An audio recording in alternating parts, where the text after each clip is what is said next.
What's up everybody, it's RobinGaming here. So my review for the Order 1886. I know this video is going to be quite an important one because the whole discussion regarding the game has been quite controversial to say the least, especially regarding, the whole value part where the gameplay time, the actual time you're playing this game doesn't really seem to be that much. And me myself, I gotta be honest in that as well, where I got the game on Friday at midnight and my Platinum trophy I achieved on Saturday, the day after. So it took me about 2 full days to play through the whole game, and I've pretty much, seen it all. I'm very much able to do my review, and of course it does tell you that, yeah, it is the value that is definitely where the biggest discussion is going to take place. But at the same time, I always talk about these 4 big points that I think are most important, and it is not just the value, but also the story, the presentation, and the gameplay. So I'm going to quickly start off with those. Now let's begin with the story here. Of course, I'm going to keep it spoiler free, won't say anything about the game if you haven't played it already, because I think the story is definitely one of those reasons you're gonna be playing this game. I thought in the end that the story was actually quite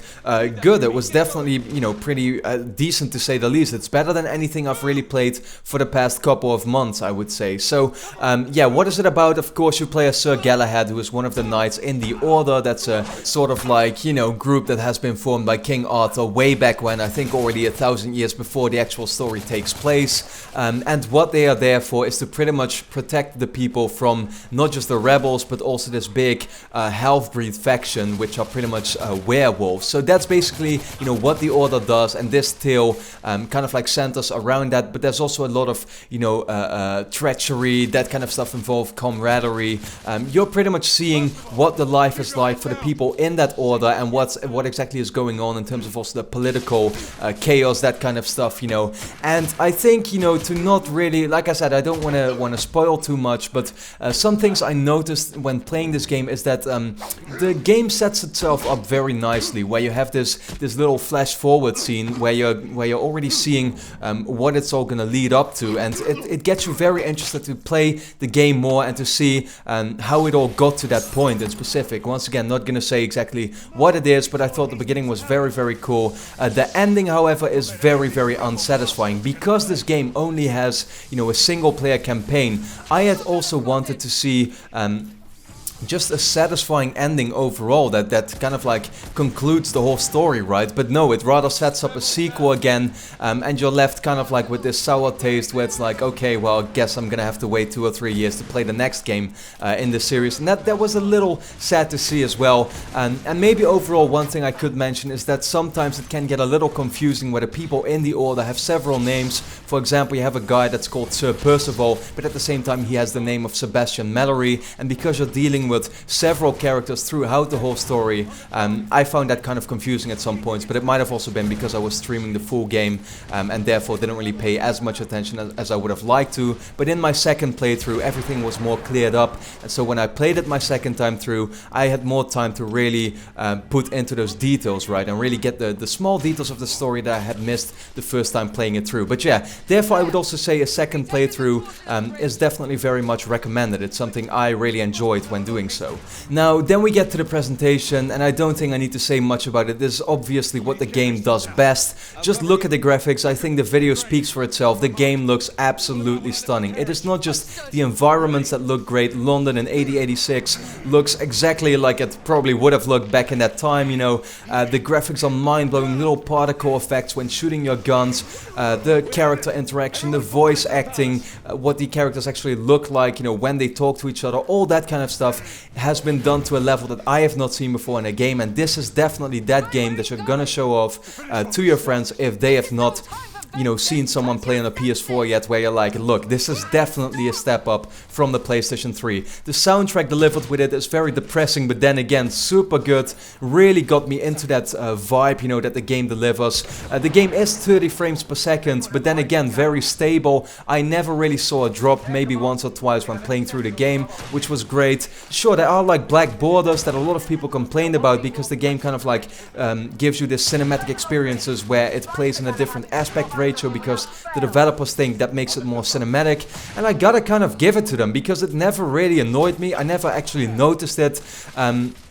Maybe only when taking cover at some points that you didn't really have a good overview, but in the end it does give it this kind of like different feeling that I didn't really have when playing another game before. So yeah, in the end it didn't really bother me in any way. Then again, it wasn't that much of a plus, I would guess, but yeah, once again, you know, I can't really complain about it.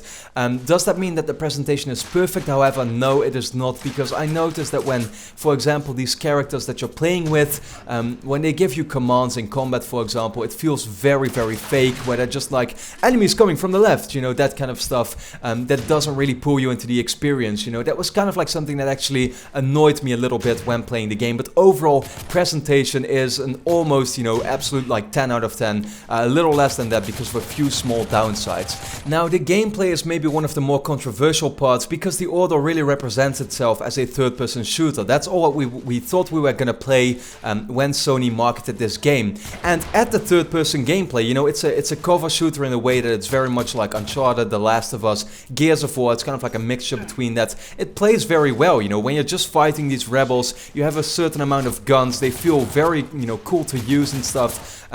Once again, the effects just look great, so it's an absolute blast to play those specific sections. You're fighting against rebels who are pretty much your human type of enemies, and also these werewolf encounters that were pretty mediocre and only happened like 3 times through the whole game. That was a little disappointing there for sure. But really, like, if you look at what this game really consists of, I would say a third is that gameplay, you know, the third person shooting. Then a third is maybe quick time events where you're constantly looking at stuff, you know, picking up these collectibles, opening doors, doing certain combat sections that are actually quick time events where you just gotta press a certain button that the game displays. And then at the same time, the game also consists out of a lot of cutscenes where it just tells you this great story that, you know, in the end, once again, isn't that mind-blowing, but it's definitely better than most that we have seen in games as of late. So, you know, all in all, that is really what the gameplay is about, and it's something you gotta, you know, you gotta like. If you like cinematic experiences, you're gonna like this game. The third-person cover shooter gameplay that's in there is very good, but it's not as present as maybe you would have liked. And I also found that sometimes the game showed quite a lot of variety where you know, you had these platforming sections, for example. I would have liked to see more of those, because it gave that, you know, game a little bit of a twist that I would like to see more of. You know, the little sort of like, for example, they could have introduced puzzles, or they could have done more with that platforming, with those small encounters where you're trying to figure out a plan, for example, to flank the enemy, those kinds of things. I would have liked to see those, you know, for sure. But then finally we get to the value. Now, this is all what it has been, you know, coming down to, of course. The game took me 6.5 hours to complete my first time through, and my second time probably as well, you know, sometimes something like the same length, probably 6 hours or something.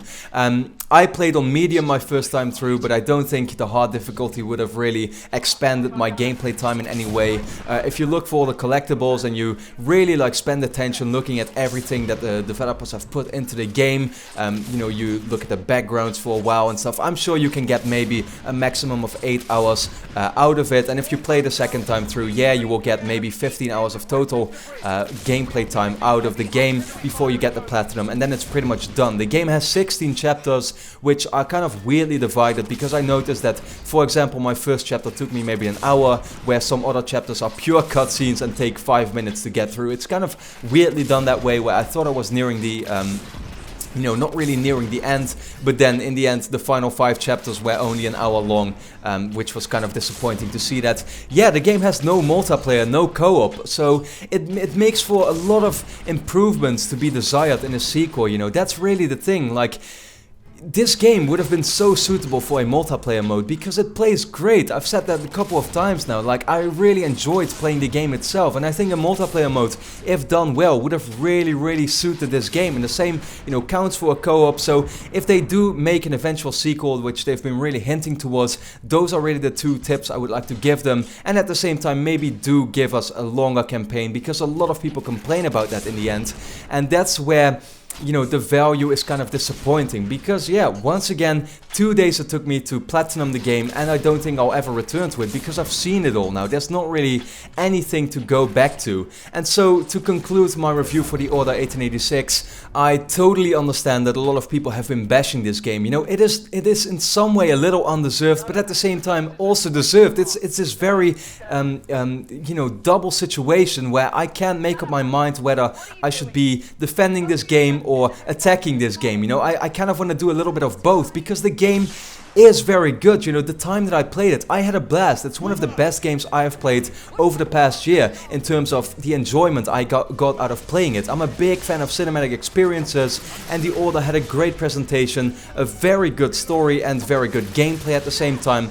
But it just was very short. That's the biggest downside to this game. And so in the end, you know, you gotta kind of like combine the situation, right? You gotta take a little bit of both. Where the game gets maybe a 6.5 on Metacritic at the moment, I don't really think that's deserved because the story presentation and gameplay are of a better quality than that for sure. It is just the value that immensely brings the game down. And that's a really big shame to me, you know, to see that. I think the game can very much be compared to Uncharted Drake's Fortune in that way, where the game itself doesn't really have any replay value but still does a lot of things very right. And you saw with Uncharted that when the second game came out, the sequel to it, that was something that improved on literally every single aspect, and then also added a multiplayer mode, a co-op mode, brought more value to the story overall by having a longer campaign with more things to do. That was actually also better at the same time. I have very high hopes for a sequel to the Order 1886, but this game, the first game in the series, is kind of hit or miss, so it's up for you to decide how much your value or how much your money is worth to you. If you are someone who buys only 5 games a year, you might want to think twice if you want to pick up this game because you're not going to get a lot of time out of it. In the end, I'm going to give the Order 1886 a 7.5 out of 10. Thanks a lot for watching.